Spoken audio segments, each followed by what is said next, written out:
Badai politik Partai Demokrat, dialog kita lanjutkan dengan juru bicara Partai Demokrat yang juga Ketua Bakomstra Demokrat Herzaki Mahendra Putra, dan kita juga telah terhubung dengan pendiri Partai Demokrat Hengki Luntungan. Selamat pagi Mas Herzaki dan juga Pak Hengki. Selamat pagi Mbak, pagi Pak Hengki. Ya. Tadi Mas Herzaki soalnya sempat hilang ya, jadi mesti saya sapa lagi. Pak Hengki, saya ingin mulai dulu ke Anda. 80% dukungan dari DPC untuk KLB, benar Pak 80%? Sangat benar. Dari mana Pak ini angkanya? Ya, dari yang saya lihat dan saya tahu kan ya, bukan sekedar saya bilang oh ini abal-abal atau ini cuman halusinasi. Lihat dan tahu artinya mereka datang tidak hanya sekedar untuk KLB yang disebutkan Mas Herzaki sebelumnya itu abal-abal, tapi juga memberi dukungan, memberi suara bahwa harus diganti ketum Partai Demokrat ini. Halo? Iya. Pak Hengki silakan. Gimana coba lagi ulangi. 80% ini adalah kader DPC di daerah yang memang benar-benar datang untuk menyuarakan aspirasi mereka bahwa meminta Ketua Umum Partai Demokrat diganti melalui KLB. Ya, kan sudah jelas sebagaimana disampaikan oleh teman-teman bahwa Kongres itu akan dihadiri oleh sekian dan setelah saya melihat oh iya benar ya. Jadi bukan sesuatu yang abal-abal gitu. Baik. Mas Herzaki, 80% dukungan dari DPC untuk menggelar KLB Partai Demokrat. Apakah ini kemudian yang membuat DPP Partai Demokrat membentuk Satgas Raja Wali untuk menyurvei atau untuk melihat, untuk mewaspadai mereka yang akan membelot Partai Demokrat? Benar Satgas tujuannya dibentuk untuk itu? Mas Herzaki? Halo Mas Herzaki. Oke, sayang sekali. Halo, Mas Herzaki. Ya, mohon maaf tadi sempat. Ya, bisa mendengar. Ya, jadi begini Mbak, ini bukan masalah apa. Ya, ini bisa mendengar Mbak, bisa mendengar. Kalau dari kami tetap Mbak, bagi kami ini tetap saja KLB ini kan jelas-jelas kami sampaikan, mohon maaf, itu abal-abal dan bodong. Kenapa? Karena jelas inkonstitusional dan ilegal. Karena inkonstitusional itu jelas ada aturannya. Pertama sesuai ADRT pasal 81 ya ayat 4 poin A itu yang mengusulkan itu adalah MTP Majelis Tinggi Partai, atau poin B-nya adalah diajukan atau diminta oleh minimal 2/3 DPD dan setengah dari DPC serta disetujui oleh Ketua Majelis Tinggi Partai.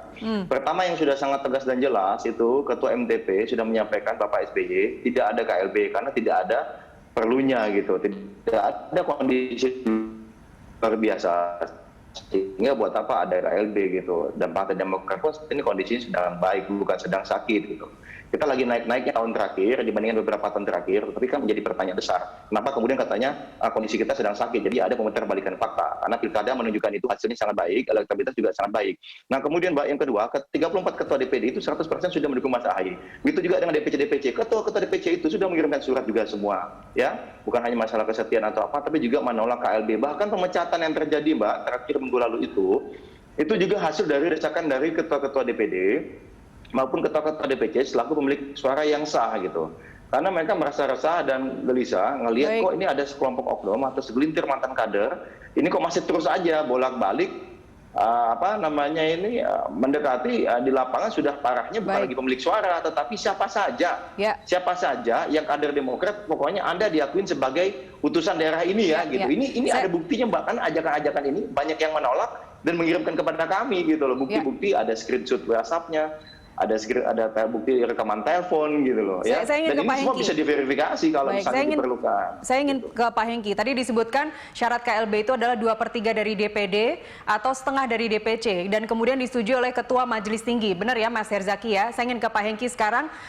Ketua Majelis Tinggi di sini ketuanya adalah Pak SBY, wakilnya Mas AHY, kemudian sekretarisnya Bang Andi Malarangeng. Bagaimana Anda bisa strategi apa yang kemudian Anda lakukan untuk melakukan KLB ini? Kalau syarat-syaratnya agak susah ini sepertinya. Bukan agak susah lagi, sangat susah untuk dipenuhi. Pak Hengki silakan. Biarlah langit itu membiru dan inilah merpati putih yang siap menerjang badai. Kedengaran nih. Halo? Jadi di bawah kepemimpinan Di bawah kepemimpinan AHY sekalipun Anda tetap melihat langit kita masih biru, Pak Hengki? Masih biru, dan kami sebagai merpati putih siap menerjang badai. Kalau masih biru, kenapa mesti diganti jadi abu-abu, Pak Hengki? Tidak ada abu-abunya, tetap biru. Ya, ini adik-adikku semua. Tetap biru di bawah kepemimpinan AHY? Tetap biru sebagai Partai Demokrat. Kalau tetap biru di bawah kepemimpinan seseorang, berarti partai ini punya dia. Tidak bisa. Partai ini punya semua. Siapapun yang nanti menjadi ketua, monggo. Ya, apakah jika terjadi kekisruhan badai ini, semoga badai ini tetap berlalu. Dan kalau semua orang, semua warga negara Indonesia ini bisa masuk sebagai kader atau anggota Partai Demokrat semuanya bisa menjadi ketua umum Partai Demokrat, ya, bukan dari keluarga atau terah Cikeas. Siapa calon terkuat menurut Anda, Pak Hengki, yang bisa menggantikan AHY? Calon terkuat, saya melihat kalau memang AHY mau masuk, monggo. Marzuki Ali mau masuk, monggo. Dari pihak luar, siapa aja yang mau masuk, monggo. Ya. Kenapa dari pihak luar yang mau masuk, monggo itu tidak terjadi sebelum Maret 15, 2020? Sebetulnya sudah dari sebelum Maret 2020 sudah siap. Dari luar itu ada beberapa. Siapa saja, Pak Hengki, boleh disebut namanya, Pak? Dulu dari luar itu kan sempat santer itu Pak Gatot, Pak Muldoko. Banyak sekali yang dari luar, ada 3-4 orang. Kalau dari internal partai sendiri? Ya, dari internal partai itu Pak Marzuki Ali. Yang pada Maret 2020. 2000, ya. Yang kalah dari Anas Urbaningrum dan juga Bang Andi Malarenga waktu itu Kongres Bandung, ya? Iya. Itu banyak yang mau masuk. Persoalannya kan, ketika pintu tertutup, Pintu tertutup ketika 2020. Saya ingin langsung dijawab Mas Herzaki. Benar tidak pintu itu tertutup? Bahwa tidak ada sidang-sidang komisi dalam Kongres yang biasanya dilakukan sebelum Kongres. Pintu tidak dibuka seluas-luasnya. Begini, Pak. Mas Herzaki? Bagaimana pintu tidak dibuka seluas-luasnya? Pendaftaran itu dibuka, Mbak. Silakan di googling aja. Ya, halo Mbak, bisa dengar suara saya? Ya, silakan. Bisa dengar? Halo? Ya, silakan Mas. Halo, suara saya bisa dengar, Pak? Ya, silakan. Ya. Siapa saja yang daftar? Jadi bagaimana bisa dibilang pintu tidak terbuka? Ya. Iya, karena apa? Itu ada, Mbak. Ada pendaftarannya, ada jelas, ada bukti videonya, ada bukti foto, ada juga berita. Silakan di googling aja. Pendaftaran. Satu-satunya yang mendaftar di Kongres itu adalah AHY. Dan itu terbuka. Ya, kemudian kalau misalnya ternyata ada yang mendampingi Mas AHY itu adalah 95% peserta yang ikut menemani untuk mendaftar, dan kemudian yang lain tidak bisa mendaftar, jangan salahkan Mas AHY dong gitu loh. Karena ternyata kan memang persyaratannya minimal 30% untuk bisa mendaftar. Nah, ini sudah 95%. Jadi jangan kemudian gagal berkontestasi, ya, gagal bisa menarik perhatian para pemilik suara yang sah, kemudian malah membuat kacau di luar. Nah, ini kan nggak fair gitu loh. Inilah kalau ada oknum kekuasaan yang terlalu kebelet menjadi ketua umum partai dan nyapres, tapi tidak mau berdarah-darah, tidak mau berjuang membangun partai ini gitu loh, dan tidak mau menggunakan aturan yang ada. Ya gimana bisa? Dan kemudian menjadi lucu gitu loh. Pada saat kok masalahnya mau ada KLB tahun ini, tetapi yang datang bukan pemilik suara, udah jelas inkonstitusional gitu, tidak sesuai aturan kan. Pak Hengki, boleh langsung ditanggapin? Bukan ketua DPD, bukan 3/4 DPD. Terlalu jelas suara yang saya dengar. Bukan tapi dan, Mbak. Bukan tapi dan. Baik. Jadi 2/3 dari suara DPD, 2/3 DPD dan setengah dari DPC, ya. Dan itu yang disebut oleh Pak Hengki atau setengah dari DPC. Baik, dan itu yang disebut oleh pengusul KLB saat ini sudah ada dukungan dari 80% kader. Saya ingin langsung ditanggapi oleh Pak Hengki yang disampaikan oleh Mas Herzaki barusan, Pak Hengki. Ya, ini kalau saya lihat, saya bicara realistis, bukan halusinasi. Ya, ini barang yang disebut KLB akan jadi. Karena saya sudah melihat sendiri sekian banyak itu dari pemilik suara sebagaimana yang diatur oleh anggaran dasar anggaran rumah tangga. Satu yang menjadi kendala bagi mereka adalah persetujuan daripada majelis tinggi. Jadi strateginya apa untuk memperoleh persetujuan dari ketua majelis tinggi? Susah untuk melewati Pak SBY, melewati Pak AHY, kemudian juga Andi Malarangang. Apa strateginya? Nggak usah lah pakai majelis tinggi, orang konstituen minta kok. Tapi itu kan yang diatur dalam ADART partai Anda, bukan Pak? Iya betul, itu diatur, kan siapa yang mengatur, dan apakah aturan ini sudah baku dan dibahas di dalam proses pleno atau cuma dibahas dalam kamar. Nah itu maksud saya. Jadi janganlah dikunci pintu demokrasi itu kepada pemilik hak suara. Ini kan saya bilang, kenapa dikunci, kenapa dipasung?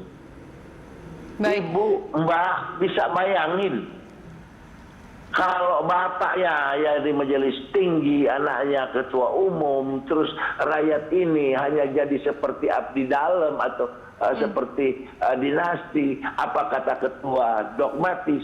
Malu partai ini. Pak Hengki, Anda mengatakan bahwa Anda pendiri partai dari dari sejak awal Demokrat dibentuk sama-sama. Waktu itu kita ingat sekali ada almarhum Ibu Ani Yudhoyono sebagai wakil ketua umum, kemudian ada Pak Pramono Edi Wibowo sebagai adik kandung Ibu Ani juga ada di kepemimpinan partai, kemudian juga ada almarhum Pak Hadi Utomo, iparnya Bu Ani. Jadi bukankah memang sudah ada sinyalemen bahwa Partai Demokrat ini akan mengarah sebagai partai keluarga? Di mana Anda waktu itu ketika ada Pak Pramono Edi, kemudian ada Pak Hadi Utomo sebagai pengurus partai? 2005, Kongres pertama di Bali 2004-2005, saya yang mengkonter pertama untuk tidak terjadi sebuah intervensi dari keluarga. Dan apa yang Anda lakukan? Iya, karena sudah menjurus kepada format dinasti. Dan yang Anda lakukan apa? Kemudian meninggalkan partai atau tidak aktif sebagai pengurus partai? Siapanya? Pak Hengki. Oh, nggak bisa. Kita ini sebagai pendiri. Pendiri itu dia di mana aja tetap ada dan berdiri berbuat. Dia menjaga marwah partai. Karena partai ini lahir dari otak dan pemikiran serta pergerakan dari pendiri. Dia mau jadi pengurus atau tidak, dia tetap ada di situ. Baik, Pak Hengki, Anda ingin mengatakan bahwa dukungan 80% dari DPC ini Anda sudah mengukur dalamnya laut dan tidak hanya berdiri di bibir pantai kemudian mengatakan bahwa hey, ini lautnya sudah dalam loh. Apa yang membuat modal Anda apa sedemikian yakin terhadap hal itu? Nah, orang saya lihat kok. Lihat dalam artian, lihat kalau mereka DPC ini kan yang penting suaranya Pak, bukan hanya fisiknya datang ke Jakarta saja, bukan? Ketika saya lihat dan saya berbincang-bincang dan mereka siap hadir di acara KLB, nah, apalagi selain yes. Baik, Pak Hengki, saya harus menanyakan ini adalah isu yang sangat sensitif. Tapi apakah benar bahwa dari 80% yang disebut-sebut DPC yang sudah klaim untuk mendukung KLB itu memang mereka dijanjikan sejumlah uang untuk mendukung KLB untuk meminta Partai Demokrat mengganti Ketua Umum AHY? Ada bukti nyata enggak atau cuma cerita? Yang saya dengar cuma cerita, Pak. Saya tidak punya bukti adanya transaksi di situ. Bapak bisa klarifikasi terkait hal itu? Yang menceritakan ini siapa? Karena begini, Mbak ya. Kita jangan balik ke zaman Siti Nurbaya. Aku dengar, barangkali siapa tahu, tidak ada sebuah realitas politik. Saya butuh realistis, ya. Seperti apa yang disampaikan teman-teman. Realistis itu sebuah kenyataan yang faktual. Nah, kalau kita udah lihat, kemudian kita masih bilang enggak, bagaimana jadinya? Nanti udah terjadi ya. Baru oh iya ya, enggak boleh. Saya sudah melihat, kalaupun itu nanti gagal atau kalah dalam pertarungan, monggo dari segi hukum. Saya hanya berharap partai ini menjadi partai yang besar. Baik, Mas Herzaki boleh ditanggapi? Iya, kalau dari kami jelas, Mbak, ya. Bukti dan fakta itu ada jelas. Semua laporan yang masuk ke kami sudah, bukan hanya 1 atau 2 orang. Makanya kemudian ketum kami tanggal 1 Februari berani menggelar konversi pers. Kalau hanya kata-katanya, kayak teman-teman mantan kader kami ya, yang mencoba menggelar KLB ini, kata-katanya doang, katanya sudah ada dukungan 80-90%. Kalau dari yang kami dapatkan, kami benar-benar ada bukti nyatanya, termasuk ada pergeseran dana juga sudah mulai gitu.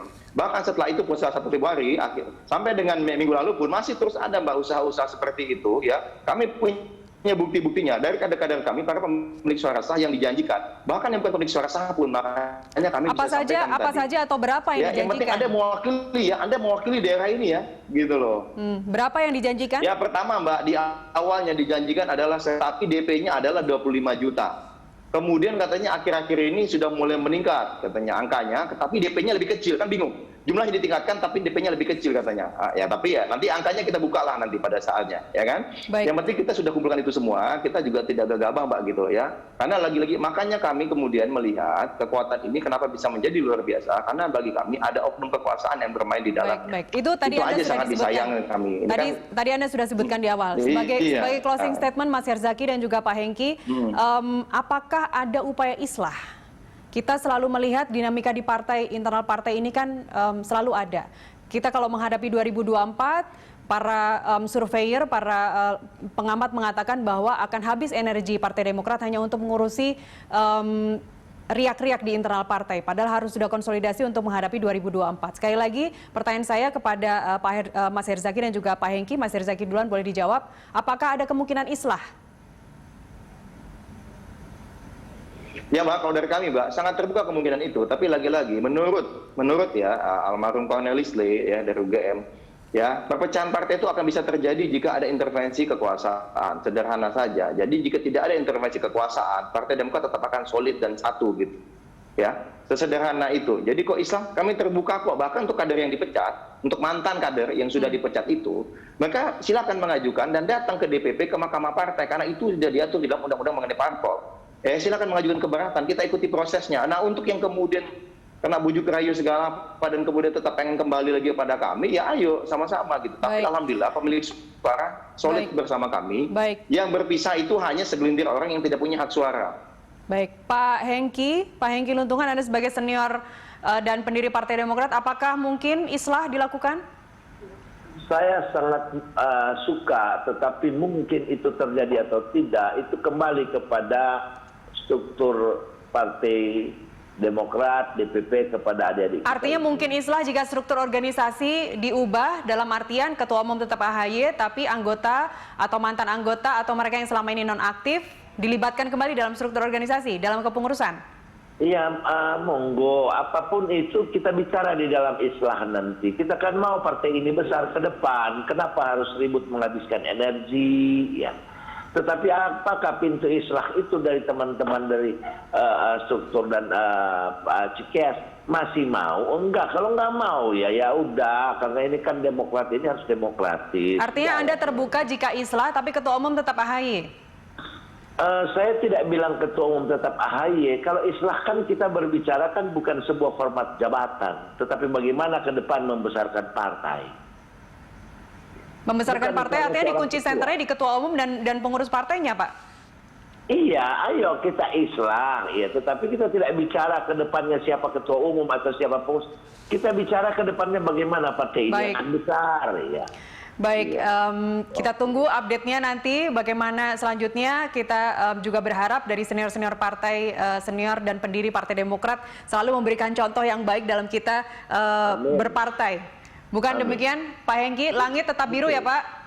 Langit tetap biru, tidak boleh tidak. Yang hanya bisa menerjang adalah merpati putih.